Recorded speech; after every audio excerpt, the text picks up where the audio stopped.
अस्सलाम वालेकुम। आज एक बार फिर पाकिस्तान की पॉलिटिकल कंडीशन पर और सिचुएशन पर बात करने के लिए हमें जॉइन किया है मुबश्शिर बुखारी साहब ने, जो कि पाकिस्तान में रॉयटर के कॉरेस्पॉन्डेंट हैं। अस्सलाम वालेकुम मुबश्शिर साहब। वालेकुम अस्सलाम। मेरा ख़्याल है रॉयटर्स के कॉरेस्पॉन्डेंट से ज़्यादा मैं 32 साल सहाफ़त में निकाल चुका हूँ, तो मेरे लिए एक सहाफ़ी होना ही काफ़ी है। चलें ठीक है। आप वो तो सबको ही पता है आप एक सीनियर मतलब अब तो सीनियर तो ख़ैर मुझे बड़ा अजीब लगता है कहना सीनियर जर्नलिस्ट, जर्नलिस्ट तो जर्नलिस्ट ही होता है मतलब जी, बिल्कुल, बिल्कुल। एक अपनी एक वर्थ होती है। मुझे ये इस लफ़्ज़ से बड़ा एक ऐतराज़ है। क्योंकि हाँ, हमारी लेकिन हर प्रोवाइडेड बात के सीनियर हो या मिड करियर हो या जूनियर हो, प्रोवाइडेड के उसने एथिकल जर्नलिज़्म किया हो और उस पे हाँ। कारबंद रहे, तो फिर तो वो जर्नलिस्ट है। और वो हुँ, सीनियर हो, मिड करियर हो, जूनियर हो, अगर वो एथिकल जर्नलिज़्म नहीं कर रहा, तो मेरा ख़्याल है वो जर्नलिस्ट नहीं है। नहीं है। अच्छा एथिक से बात याद आई और एथिक का हमारे यहाँ बहुत फुकदान है मतलब we have to agree on this और अभी जो खबर चल रही है जिस पर मेरी और आपकी अब बात भी हो रही थी इससे पहले, जो बड़ी अफ़सोसनाक खबर है कि अफ़सोसनाक इसलिए कि शायद हम लोग थोड़े सेंसिटिव हैं, हमें लगती है कि हमारे जस्टिस जज थे सुप्रीम कोर्ट के मज़हर नकवी साहब और मज़ाहिर उनके अली खिलाफ अकबर नकवी। मुज़ाहिर अली अकबर नकवी साहब, उनके खिलाफ 10 रेफरेंसेस थे। मतलब he was accused in several cases और एक जो लेटेस्ट जो उनके ऊपर एक एलिगेशन थी कि एक कोई लाहौर के कोई रियल एस्टेट का काम करते हैं साहब, उन्होंने उनकी बेटी को 5,000 पाउंड जो हैं, वो भी दिए थे कि उन्होंने उनसे माँगे थे, कोई इमरजेंसी थी। फिर उसके अलावा भी उन्होंने कोई ज़मीनें वग़ैरह उनको खरीद के दी थी, जिसके उन्होंने चेक्स की जो कॉपीज़ हैं, वो प्रोड्यूस भी की थी सुप्रीम जुडिशियल काउंसिल में जब उनका केस चल रहा था। तो ये तमाम रेफरेंसेस जब उनके खिलाफ चलना शुरू हुए तो उन्होंने फिर आपको पता ही है रिज़ाइन कर दिया। लेकिन आज जो खबर आई है वो ये कि जो सुप्रीम जुडिशियल काउंसिल ने वो केस जो है वो रैप अप कर दिया क्योंकि मुतअद्दिद बार बुलाने के बावजूद मतलब बहुत सारी हियरिंग्स थी जिसमें लोग आते थे, प्रोसिक्यूशन हो रही लेकिन वो नकवी साहब नहीं आते थे। उन्होंने कहा था कि जी मैंने एक दफ़ा अगर रिज़ाइन कर दिया है तो अब मेरे पास मुझे कोई पूछ नहीं सकता कि मैंने कोई बेईमानी की है या नहीं की। और अभी मैं पढ़ रही थी कि आर्टिकल 209 जो है कॉन्स्टिट्यूशन का, वो ये प्रोविज़न देता है कि अगर कोई जज इस तरह रिटायर हो जाए, रिटायरमेंट ले ले या रिटायर हो जाए, तो उस पर जो इस तरह के मिसकंडक्ट की एलिगेशंस हैं, वो फिर उस पे लागू नहीं होती। अब वो फ्री है। तो बुखारी साहब ये हमारा तो कॉन्स्टिट्यूशन खुद ही इतने लकूनस छोड़ देता है करप्शन करने के लिए। बिल्कुल ऐसा ही है और अगर मैं ये तारीख आपको बताऊँ, तो 1988 में जब बेनज़ीर भुट्टो आईं और 89 में उन्होंने कोशिश की कि कोई बिल लाएँ जजेस और जनरल्स की अकाउंटेबिलिटी के बारे में, तो उसके फ़ौरी बाद उनकी हुकूमत जो है उसको चलता किया। 1990 में नवाज़ शरीफ साहब आए और अच्छी मेजॉरिटी के साथ आए। जब उन्होंने भी यही बात की तो उनकी हुकूमत भी ख़त्म हो गई। 1993 टू 96 दोबारा बेनज़ीर के ज़हन में ये बात थी मोहतरमा कि हम दोबारा ये जो सेक्रेड काउज़ वाला कॉन्सेप्ट है, इसको ख़त्म करें और फिर वही हुआ जो होना था। तो ये हमारे यहाँ प्रॉब्लम रही है। अब अगर आप इस पे ये जो रेफरेंस फाइल हुआ था उस पे सुप्रीम जुडिशियल काउंसिल की इनिशियल आप अगर वो देखें हियरिंग्स तो उसमें बड़ा वाज़े चीफ जस्टिस ऑफ पाकिस्तान ने स्टैंस लिया कि ये क्या जो आप कह रही हैं कि करप्शन करके अगर कोई रिज़ाइन दे दे फिर अपने हुँ, पर्क्स भी एन्जॉय करे, अपनी पेंशन भी उसे मिल रही हो और उसके घर 4 नौकर भी हों, तो हुँ, ये तो मुनासिब नहीं। और दूसरी बात उन्होंने ये कही कि जब उन्होंने रिज़ाइन किया है उससे पहले रेफरेंस जो है उसकी कमेंसमेंट शुरू हो चुकी थी, फाइल हो चुका था, दायर हो चुका हुँ, था। उस पे काफ़ी डिबेट हुई लेकिन अल्टीमेटली जो आप पॉइंट आउट कर रही हैं, हुँ, हुँ, चूँकि 2 बंदे 2 बल्कि 3 ही कर लीजिए आप, तीनों ही बड़े कॉन्स्टिट्यूशनलिस्ट हैं। हुँ, chief justice of Pakistan Mansoor Ali Shah साहब हुँ, और हुँ, सरदार साहब। तो मसला ये है कि अब जब कॉन्स्टिट्यूशन ही ऐसी प्रोविज़न देता है कि जनाब नहीं कर सकते आप, तो आप बियॉन्ड उस कॉन्स्टिट्यूशन के कैसे जाएँगे? चूँकि खुद वो मुँह से कह रहे हैं कि मैं कानून और आइन से हट के कोई बात नहीं करूँगा। अब उनकी अपनी विशेज़ अपनी जगह पे थी कि नहीं होना चाहिए। अब मसलन उनका ये देखिए कि जब ये हुआ practice and procedure bill, PTI समेत बाकी तमाम जजेस समेत सारे लोग इस बात के हाँ थे कि इसको उड़ा दिया जाए, लेकिन उनका पार्लियामेंट सुप्रीम है, पार्लियामेंट ने बिल पास किया और मैं अपनी पावर्स दे रहा हूँ ना 3 बंदों में डिवाइड कर रहा हूँ कि मैं उनके बगैर कोई काम नहीं करूंगा। तो ये बड़ी अच्छी प्रेसिडेंट थी। अब मेरा ख्याल है कि यहाँ पे आके उनका वही असूल के कॉन्स्टिट्यूशन से बियॉन्ड नहीं जाना चाहिए। अब ये 2 पार्टीज खसूसी तौर पे जो हमेशा से ये चाहती थी कि जजेस का भी अकाउंटेबिलिटी वैसे हो जैसे पॉलिटिशियन की होती है। तो अब तो इनका काम है कि कॉन्स्टिट्यूशन में अमेंडमेंट करे और उसको उन और उसमें जो आप बता रही हैं आर्टिकल, उसमें अमेंड करके कहे कि अगर किसी के खिलाफ चार्जेस हैं, वो रिटायर हो भी जाए, तो उसके खिलाफ प्रोसीडिंग जारी रहेगी। फॉर एग्जांपल अगर कोई ब्यूरोक्रेट है, इवन स्कूल टीचर है, वो रिटायर हो जाए और उसके खिलाफ करप्शन के चार्जेस आ जाएं, तो फिर वो बेचारा तो मारा जाता है, उसके खिलाफ प्रोसीडिंग्स भी होती हैं, कन्विक्शंस कम होती हैं पाकिस्तान में, लेकिन बहरहाल ये ट्रेंड है। अच्छा मुबशिर साहब, हम इसी तरह का एक लकूना हमें नजर आता है जो हमारा ये नेशनल अकाउंटेबिलिटी का जो हमारा ऑर्डिनेंस है, अभी तक पता नहीं शायद वो ऑर्डिनेंस ही चल रहा है या उसमें जो भी है, वो नैब का जो है वो उसमें भी बहुत बड़ा एक लकूना है कि आप प्ली बार्गेन कर सकते हैं, और उसपे ये है कि अगर आप जितने मर्जी आपने चोरी की हो, अरबों रुपए की हो, पता नहीं उन्होंने खास परसेंटेज रखी हुई है कि इतने पैसे आप दे दें और उसके बाद आप बाकी जो आपने खाया हुआ है वो आप खाया रखें, आपको कोई पूछेगा भी नहीं, और उसपे सजा भी खत्म हो जाती है। हमने आपने भी देखा, वो आपको जेल से भी रिहाई मिल जाती है, सब कुछ हो जाता है। वो याद है आपको बलूचिस्तान में जो एक कोई मिनिस्टर थे जिनकी पानी की टंकियों में से पैसा निकला था, जी बिल्कुल बिल्कुल। अरबों अरबों रुपए निकला था, उन्होंने भी प्ली बार्गेन करके। तो आप सवाल मेरा ये है कि जिन जिन पार्टीज की तरफ आप इशारा कर रहे हैं, पीपल्स पार्टी, पीएमएलएन, उन्होंने उनको तो बहुत सारा मौके मिले कि वो नैप ये जो इसका जो बिल है इसमें तरमीम कर सके, इसका नया कानून ला सके, कुछ भी नहीं कर सके वो। तो इस पे करेंगे वो। ये जनरल मुशर्रफ के दौर में ये ऑर्डिनेंस आया था जी जिसकी आप जी। बात कर रही हैं दुर्दाना, और उसका पर्पज ये था, यहाँ पे होता क्या था, और मैं आपको एक उसमें जो है एक एग्जांपल भी साइट कर देता हूँ। यहाँ पे होता ये था, बंदे ने पैसा हड़प किया और उसके बाद वो जेल चला गया और उसने कहा जी पैसे तो है नहीं मेरे पास। अब उसमें कितनी सजा, उम्र कैद तो नहीं होनी थी, 2 साल जी 4 साल, तो वो पैसे भी जाते थे और बंदा बड़े आराम से फिर जाके ऊपर वाले कोर्ट से, हाई कोर्ट से उसे कोई कुछ हो भी पैसे रिलीफ भी मिल जाया करता था। अदरवाइज 2 साल गुजारने कोई मुश्किल काम नहीं था। इसलिए उन्होंने कहा चले भागते चोर की लंगूटी ही सही। एक ऐसे मैं इंडस्ट्रियलिस्ट को जानता हूँ जिन्होंने वो डिफॉल्ट, अपने आप को डिफॉल्टर शो किया और उन्होंने अच्छे खासे पैसे एक बैंक के देने थे और उनका मेरे पास कोई पैसा नहीं है and I am ready to serve the conviction, jail sentence जो भी उन्हें मिला। तो वो उन्होंने बड़े आराम से साल को जेल काटी, उसके बाद बाहर आ गए, पैसे सारे हड़प। तो प्ली बार्गेन का कॉन्सेप्ट उस वक्त इसलिए इंट्रोड्यूस करवाया था। लकूनाज और बड़े थे, मसलन मैंने इल्जाम लगाया किसी पे XYZ पे कि जनाब अली इस बंदे ने इतनी करप्शन की है, एक रेफरेंस मैंने फाइल कर दिया। अब रेफरेंस की सदाकत कोई है या नहीं है, लेकिन दुनिया भर में असूल होता है कि बारे सबूत मुद्दई की गर्दन पे, मतलब मैंने रेफरेंस फाइल किया तो मुझे प्रूव करना है कि जनाब अली आपने करप्शन की है, ये XYZ एविडेंस में साथ अटैच कर रहा हूँ या मैं प्रोड्यूस करूंगा कोर्ट ऑफ लॉ में।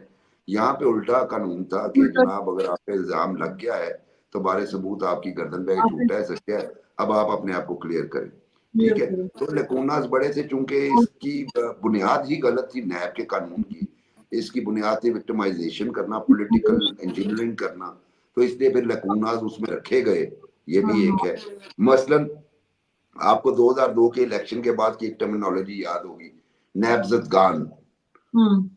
ठीक है, उसमें वो पॉलिटिशियंस जिनके नैब में केसेस चल रहे थे वो इलेक्टेबल थे और उन्होंने जब प्रॉमिस किया कि हम ओके हम काफ लीग को सपोर्ट करेंगे, तो बाहर की गेंदों से आ गए, फिर वो इलेक्शन भी जीत गए और फिर वो मिनिस्टर भी बन गए, तो उनके लिए टर्मिनोलॉजी यूज होती थी, तो इसलिए ये लकूना रखा गया। बिल्कुल आपने ठीक कहा, पॉलिटिकल पार्टीज को इस पे सोचना पड़ेगा पार्लियामेंट में कि इसको भी खत्म किया जाए, और प्ली बार्गेन वाला भी कॉन्सेप्ट। हाँ, उसमें अगर ये हो, एक केस में ऐसा भी जानता हूँ, ये नैब का ही केस है, हमारे दोस्त मखदूम फैसल साले के था, इन्होंने कोई बिना 20-22 करोड़ का लोन लिया था बैंक से अपनी टेक्सटाइल या शुगर के लिए, और उसमें वो पे भी कर रहे थे, और वो काफी हद तक पे कर चुके थे जब उनके खिलाफ नैब का बना, और वो जेल में रहे, पहले सर्वर रोड पुलिस स्टेशन पे काफी लंबा अरसा, और उसके बाद कैंप जेल में।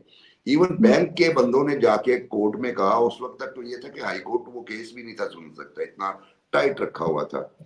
तो उन्होंने जाके बैंक वालों ने कहा जी हमारी तो ऑलरेडी ये पे कर चुके हैं और हमारी डील हो चुकी है, इन्होंने पैसे वापस करने हैं। वो जो 20 के करीब था ना, वो 40 प्लस कर दिया रेफरेंस में, ठीक है, और उनको फिर जेल काटना पड़ी। इस तरह के भी इंसिडेंट्स हुए हैं। सो उससे अंदाजा होता है कि ये कोई इतनी लॉ की या इतनी इस ऑर्गेनाइजेशन की कोई एफिकेसी नहीं है। मैं तो जाती तौर पे ये समझता हूँ कि ये लॉ और ये नैब, ये ब्यूरो ही खत्म कर देना चाहिए, और आपको स्ट्रेंथन करना चाहिए एफआईए को, और एंटी करप्शन जो चारों प्रोविंसेस में है आपके पास जब हैं ऐसे डिपार्टमेंट जिनको आप पर्च करें ऑफ करप्ट एलिमेंट्स, और उनकी आप जो है कैपेसिटी बिल्डिंग करें और नए लॉज इंट्रोड्यूस करें। अच्छा, एथिक्स की बात हो रही थी, एक और इसमें आज जो खबर है बड़ी, वो तो बिल्कुल ही एथिक्स का उसमें आप समझ लें कि कबाड़ा कर दिया। महमूद खान अचकजई को उन्होंने, पीटीआई ने कहा है कि जी ये हमारे प्रेसिडेंटशिप के नॉमिनी होंगे। अब महमूद खान अचकजई वो शख्स है जिनकी धरने के दौरान इमरान खान ने एक दफा, आपने उनका क्लिप देखा होगा, उन्होंने दुपट्टा लेके सर पे, क्योंकि वो सर्दियों में चादर लेते होंगे अचकजई साहब, तो वो उनकी पैरोडी की, नकलें उतारी, उनको बड़ा कुछ कहा। फिर चूंकि उनकी कुर्बत थी नवाज शरीफ साहब से, तो उनके भी बहुत ज्यादा खिलाफ हो गए थे और कहते थे कि ये झूठा है, और पार्लियामेंट में उनको बहुत उनकी बेइज्जती की गई बहुत दफा। ये क्या फिनोमिना, ठीक है, सियासत में कहते हैं कि देयर नो फ्रेंड्स और नो एनिमीज, इंटरेस्ट होते हैं, लेकिन ये तो बिल्कुल ही एक अजीबो-गरीब बात है कि आप नहीं, मुझे आपकी हैरानगी पे हैरानगी है। उसकी वजह यह है कि इमरान खान साहब बुनियादी तौर पे उनका तर्ज अमल हमेशा से यही रहा है। उन्हें उस वक्त ये भूल गया कि एथिक्स हमारे जो मुल्क में ट्रेडिशंस हैं वो ये है कि बड़ों का एहतराम करते हैं। ठीक है, इमरान खान साहब 71-72 साल के हो गए, लेकिन अचकजई साहब मेरा ख्याल है उनसे 2-4 साल बड़े ही होंगे, तो आपको थोड़ा सा एहसास करना चाहिए। अब मैं अगर स्टार्ट हूँ उनकी बातों से, इमरान खान साहब लंदन में 2007 में मियां नवाज शरीफ के साथ एग्रीमेंट साइन करते हैं कि जी हम इलेक्शन बॉयकॉट करेंगे, और मियां साहब लगे रहते हैं। उसके बाद वो मियां साहब को क्या कहते रहे, ये तो हो गया उनकी दोस्ती से दुश्मनी का सफर। उसके बाद आप आ जाए चौधरी, और आपको मैं विटनेस हूँ, इमरान खान साहब से मेरा डायलॉग हुआ था, उस दौरान मैं उन्हें ये समझाने की कोशिश कर रहा था कि आप बॉयकॉट ना करें इलेक्शन का। हालांकि मैं जर्नलिस्ट हूँ, मेरा काम कोई नहीं था, लेकिन क्योंकि हम डेमोक्रेसी पे यकीन रखते हैं, तो हम सोच रहे थे भाई आपने इफ्तिखार चौधरी साहब की मूवमेंट में बड़ा वाइब्रेंटली हिस्सा लिया है, आपने चले 3-4-5 दिन डीजी खान जेल में भी गुजारे हैं, तो आपको बाइकआउट नहीं करना चाहिए। तो खान साहब ने कहा नहीं, ये परवेज इलाही काफिले को जो है वो इम्पोज करने के लिए मुशर्रफ ये इलेक्शन करवा रहा है, और ये इलेक्शन रिग्ड होंगे। और फिर परवेज इलाही साहब के बारे में जो उनके अल्फाज थे, वो अब क्या दोहराना, रॉबर्स, तो मतलब मैं जरा इंग्लिश का वर्ड इसलिए इस्तेमाल कर रहा हूँ कि वो पंजाबी का लफ्ज ज्यादा जाके जोर से लगता है। फिर वही परवेज इलाही साहब आज किधर खड़े हैं, चीफ मिनिस्टर बनाए हैं, उनके स्पीकर रहे। शेख रशीद साहब के बारे में जो फरमाते थे, फिर शेख रशीद साहब उनके कानों में सरगोशियां किया करते थे जलसों में, और शेख रशीद साहब जो है उनकी कैबिनेट में मिनिस्टर रहे। अब ये वही मामला है कि अचकजई साहब एक इंतहाई रिस्पेक्टेड पॉलिटिशियन, शानदार आदमी है, और पाकिस्तान के तमाम पॉलिटिशियंस उनका एहतराम करते हैं, और आपने उस वक्त उनका मजाक उड़ाया जब उनका एहतराम अपनी जगह पे मौजूद था। सिर्फ उनका कसूर ये था कि वो मियां नवाज शरीफ को सपोर्ट कर रहे थे, यानी वो जमहूरियत को सपोर्ट कर रहे थे, वो नहीं चाहते थे कि पार्लियामेंट की बेतौकीरी हो और ये सिस्टम जो है वो गिरे। तो उस पर आपने उनकी नकाली भी की। अच्छा, नकाली करने का मतलब ये भी होता है कि आप समहाउ इम्प्रेस्ड भी हैं। तो खान साहब शायद हो सकता है उनके उस स्टाइल से इम्प्रेस हों तो उन्होंने कॉपी कर लिया हो। तो ये खान साहब का कोई नया वतीरा नहीं है। ये खान साहब तो इसी तरह करते हैं, इसलिए हैरानगी की कोई ज़रूरत नहीं है। अलबत्ता उससे ये बात एक हुई जो मैं समझता हूँ कि बड़ी पॉज़िटिव है। देखिए, आसिफ ज़रदारी साहब के खिलाफ प्रोपेगेंडा करके उन्हें इंतहाई कंट्रोवर्शियल बनाया गया। जितना प्रोपेगेंडा हमने उनके दौर में देखा, उस वक़्त तो ये इलेक्ट्रॉनिक मीडिया नहीं था। मतलब जब उनकी जिस दिन बेनज़ीर भुट्टो शहीद से शादी हुई, उस दिन ही उनका सिनेमा की टिकट्स से वो स्टार्ट हुआ, ना कि वो सिनेमा उनके बहुत बड़े प्लाज़ा में एक कॉर्नर पे था। और जब मोहतरमा बेनज़ीर भुट्टो से शादी हुई तो आसिफ ज़रदारी साहब इंग्लैंड में उस वक़्त भी पोलो खेला करते थे, जो वहाँ के लॉर्ड्स ही खेल सकते थे। तो उनके खिलाफ ये प्रोपेगेंडा स्टार्ट हुआ। अब जमहूरियत का हुस्न है कि आसिफ ज़रदारी जिसने आपको 18th अमेंडमेंट दी, जिसने केपी को उसका नाम दिया, बलूचिस्तान पैकेज जो भी आपके सामने है, प्रोविंशियल ऑटोनॉमी जो हम एंजॉय कर रहे हैं इस वक़्त तमाम सूबे, ये उन्हीं की देन है, पाकिस्तान पीपल्स पार्टी की। और यही जमहूरियत का हुस्न है कि इस वक़्त 2 इंतहाई शानदार कैंडिडेट आमने-सामने हैं। वो अलग बात है कौन किसकी तरफ खड़ा है। अचकज़ई साहब जो हैं वो सुन्नी इत्तेहाद काउंसिल या पीटीआई की तरफ से सपोर्ट है। और कम से कम ये बात है कि 2 सीज़न्ड पॉलिटिशियन एक दूसरे के सामने आए हैं और वो हमें नज़र आ रहा है क्योंकि दोनों अपनी-अपनी तरफ से कोशिश कर रहे हैं। चलिए, देर आयत दुरुस्त आयत। मैं तो इमरान खान के इस फैसले को एप्रिशिएट करूँगा कि कम से कम उन्हें सेंसिबल कैंडिडेट तो मिला जिसकी रिस्पेक्ट भी है। अदरवाइज़ उनका क्या पता था, वो उस्मान बुज़दार टाइप के किसी बंदे को खड़ा कर देते, तो आपने लेकिन क्या बिगाड़ना था दुर्दाना उनका। हाँ, मुबशर साहब एक बात आपसे पूछनी है। एक अच्छा लीडर वो नहीं होता जो अगर मिसाल के तौर पे मैंने कोई फैसला गलत कर लिया है, तो ठीक है, यू टर्न लेने में क्या हर्ज है? मैंने कल एक दिन पहले किसी का मज़ाक उड़ा लिया है, तो दूसरे दिन मुझे समझ आ गई कि नहीं यार ये तो बंदा अच्छा था, मेरी असेसमेंट गलत थी। तो आप ये नहीं ठीक आपको क्यों लगता है कि इमरान खान साहब क्या मतलब इज़ इट ओके? सबसे पहली बात तो ये है कि सियासत है क्या? हुँ, सियासत किस चीज़ का नाम है? सियासत में सबसे पहला जो एलिमेंट होता है वो होता है टॉलरेंस का और एक्सेप्टेंस का। एक हुँ, अच्छा सियासतदान वही है जिसके अंदर एक्सेप्टेंस लेवल ज़्यादा हो, हुँ, टॉलरेंस लेवल बहुत ज़्यादा हो। इमरान खान साहब में शुरू में ये चीज़ें मफ़कूद थी, लेकिन मुझे लगता है मौलाना, अब बीच में हम एक एपिसोड छोड़ गए मौलाना फजल रहमान साहब को, जो हुँ, वो और उनके जो सपोर्टर थे वो किन किन नामों से बुलाया करते थे। अब वही मौलाना फजल रहमान साहब के पास असद कैसर साहब जा रहे हैं, और जब असद साहब जा रहे हैं तो इमरान खान के आशीर्वाद के बगैर तो नहीं जा रहे होंगे। नहीं तो जा ये देखिए, जेल एक लर्निंग प्रोसेस होता है। बंदा जेल हुँ, में बेहतरीन तरीके से सीखता है कि उसने क्या गलतियां की। मेरा ख्याल है इमरान खान साहब को एहसास होना, और यही इसलिए हम कहा भी करते थे अक्सर प्रोग्राम्स में भी, और उनके जो करीबी लोग थे कि यार खान साहब को जेल जाने दीजिए, इनका कद काट बड़ा होगा, इनकी पॉलिटिकल सेंस में निखार आएगा। और वो वक्त साबित कर रहा है, कद काट भी बड़ा हुआ। मतलब जेल जाने के बाद अगर वो उसी तरह रेजिस्ट करते रहते, ह्यूमन शील्ड को सामने रखते, तो शायद खान साहब को ये सपोर्ट ना मिलती जो अभी मिल रही है। और उनका विजन चेंज हो रहा है। वो महमूद खान अचकज़ई और मौलाना फजल रहमान के साथ जो उनकी नेगोशिएशंस जारी हैं, उससे अंदाज़ा हो रहा है। और आप ज़्यादा फिक्र ना कीजिए, आने वाले चंद माह में आप देखेंगी कि वो जिन 2 पार्टीज़ को बोलते थे, उनके साथ भी वो नेगोशिएशन स्टार्ट करेंगे। ये मेरी प्रेडिक्शन लिख लीजिए।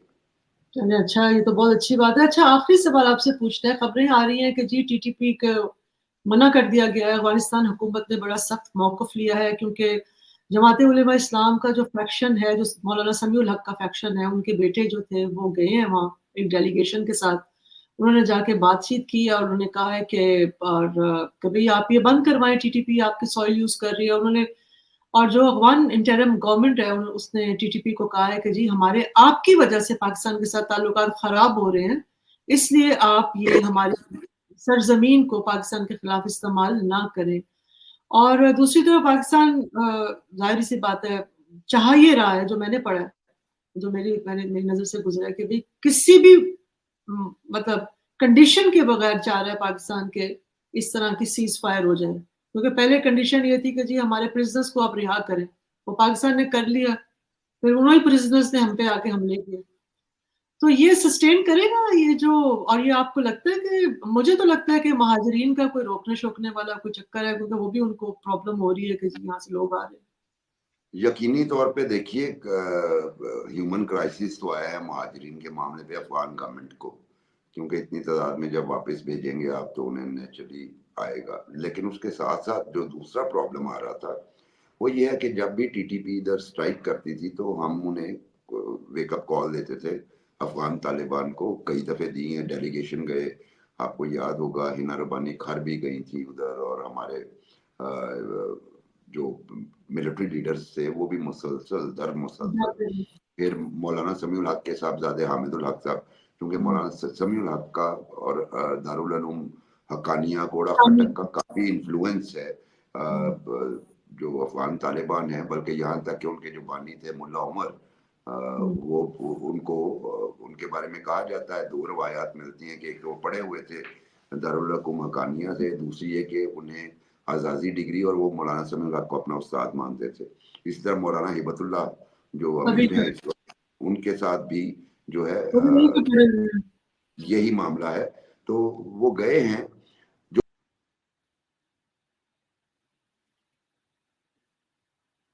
बॉर्डर हो वो क्लोज़ हो जाया करते थे, जिससे ट्रेड का नुकसान होता था।